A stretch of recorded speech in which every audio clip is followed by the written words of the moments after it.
Eu sou a professora Lorena e esta é a minha parceira, a intérprete Jaqueline. Em nossa aula de língua portuguesa, estudaremos sobre os verbos. Quarto ano, vamos começar? O verbo é uma palavra que indica acontecimentos representados no tempo, como uma ação, um estado, um processo ou um fenômeno. Nas frases Maria corre, há um verbo de ação, correr. Outros exemplos de verbos de ação, andar, escrever, pular. Lucas está doente. Há um verbo que indica o estado, ou seja, como a pessoa está. Hoje choveu. Há um verbo que indica um fenômeno da natureza, chover. Outros verbos que indicam fenômenos da natureza podem ser nevar, ventar. E os verbos da língua portuguesa possuem 3 conjugações. A primeira conjugação são os verbos terminados em ar: cantar, falar, amar, dançar. Da segunda conjugação são os verbos terminados em er, como por exemplo, bater, comer, ver, ler. E da terceira conjugação, os verbos terminados em ir: partir, abrir, rir, sorrir, dentre outros. Cada conjugação possui a sua vogal temática. A, primeira conjugação, amar. E, segunda conjugação, comer. E, terceira conjugação, unir.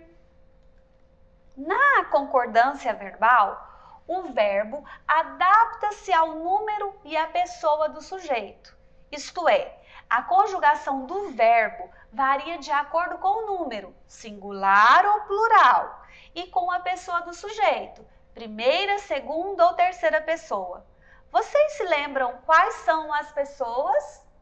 Eu, tu, ele, nós, vós, eles. Olha este exemplo. Lúcia cantou. Número de pessoa, 1. Só temos a Lúcia. E a pessoa do sujeito é ela. Ela cantou. Raul e Paulo estudaram. Número de pessoas, 2 pessoas. O Raul e o Paulo. E qual é a pessoa do sujeito? Eles. Eles estudaram. Ficaria muito estranho se escrevêssemos Lúcia cantaram ou Raul e Paulo estudar.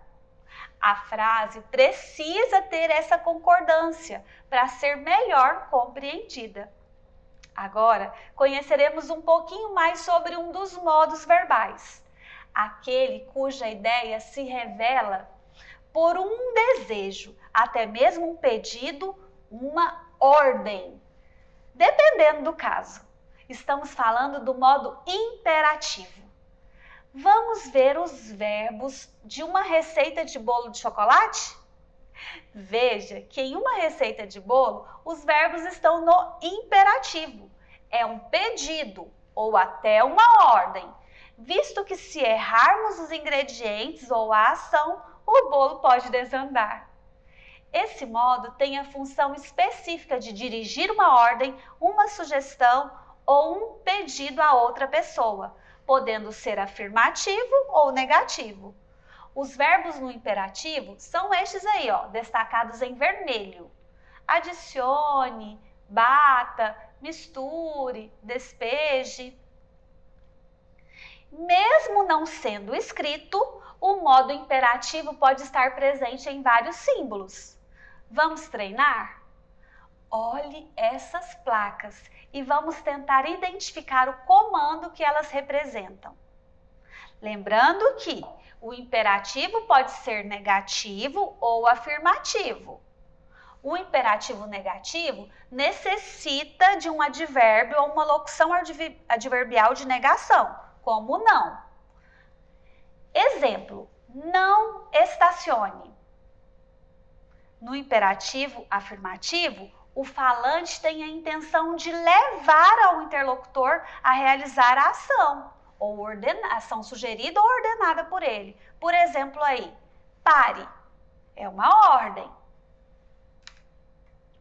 Já o modo subjuntivo é utilizado para indicar um fato incerto, exprime uma condição, incerteza, uma dúvida.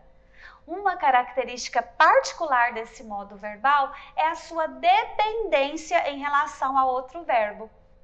O modo subjuntivo é empregado em frases quando essas expressam sentimentos de dúvida, hipótese, probabilidade ou incerteza. Observe os exemplos. Talvez eu vá à escola amanhã. Se eles partirem no primeiro voo da manhã, talvez consigam chegar ao destino ainda hoje. Se eu contasse minha história, ninguém acreditaria. Você observou que quando os verbos estão empregados no modo subjuntivo, transmitem essa ideia de possibilidade e nunca de certeza? E também temos o modo indicativo. Esse sim exprime a ideia de certeza, precisão do falante perante o fato. O modo indicativo indica que o falante assume uma atitude de certeza em relação ao fato expresso pelo verbo. Esse modo expressa a certeza de que a ação ocorreu, ocorre ou ocorrerá. Portanto, os verbos conjugados no modo indicativo exprimem possibilidades reais da ação ocorrer, tanto no pretérito, que já ocorreu, que é o passado, no presente, que ocorre agora, ou no futuro, que ainda irá ocorrer. Veja o exemplo. Fiz um passeio nesta tarde ensolarada. Já ocorreu, pretérito.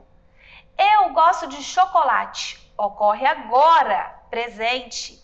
Viajarei de avião, ainda vai ocorrer, no futuro. E as locuções verbais são uma sequência de 2 ou mais verbos que juntos exercem a função de um só verbo. Elas são formadas por um ou mais verbos auxiliares e um verbo principal. Os verbos auxiliares são aqueles que acompanham os verbos principais. Os verbos principais expressam a ideia central da ação. Veja o exemplo a seguir. Estou fazendo os bolinhos de morango. Locução verbal, estou fazendo. O verbo auxiliar é o estar, o estou. E o verbo principal é o fazer, fazendo. Como você pode observar, os verbos estar e fazer não geram efeitos de sentido separadamente. A pessoa não pratica duas ações de maneira isolada. Primeiro ele está e depois ele faz, mas sim simultaneamente, ao mesmo tempo, já que as duas ações ocorrem ao mesmo tempo. São necessários esse verbo auxiliar e um verbo principal, que indica a ideia central da ação que está acontecendo. Quando os verbos são terminados em NDO, como em falando, brincando, estudando e correndo, eles estão flexionados no gerúndio, cuja principal característica é indicar uma ação contínua, ou seja, uma ação que está em andamento, não finalizada no momento em que se fala. Observe alguns exemplos. Chegando às férias, viajarei para o campo. Ele chegou em casa reclamando do trânsito. A bailarina está dançando no palco. Comportando-se bem, ganhou dos pais um aumento da mesada. Viu? Todas essas ações estão em andamento, estão acontecendo. Agora, a gente precisa evitar o gerundismo. Até aí tudo bem? O gerúndio está cumprindo adequadamente o seu papel. Contudo, muitos falantes têm abusado de forma nominal, utilizando em situações em que é dispensável. Nesse caso, ocorre o gerundismo. Observe alguns exemplos de gerundismo. A empresa vai estar convocando os funcionários para trabalhar aos domingos. A professora vai estar aplicando a avaliação na segunda-feira. A empresa vai estar depositando o salário dos funcionários a partir de amanhã. O gerundismo nada mais é do que o emprego do gerúndio para indicar ações futuras, prejudicando a sua real função gramatical, que é de indicar uma ação que está acontecendo agora, em andamento. Observe agora as mesmas frases reescritas de forma direta, sem a interferência do gerundismo. A empresa vai convocar os funcionários para trabalhar aos domingos. A professora vai aplicar a avaliação na segunda-feira. A empresa vai depositar o salário dos funcionários a partir de amanhã. Ou a empresa convocará os funcionários para trabalhar aos domingos. A professora aplicará a avaliação na segunda-feira.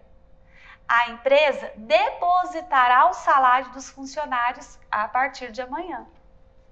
Turminha, como é bom contar com a sua participação em nossas aulas. Deixei algumas atividades para vocês lá no portal Conexão Escola. Acesse e realize as propostas. Gostei muito de estar aqui contigo. Receba um abraço e até a nossa próxima aula. Tchau, tchau, agrupamento D!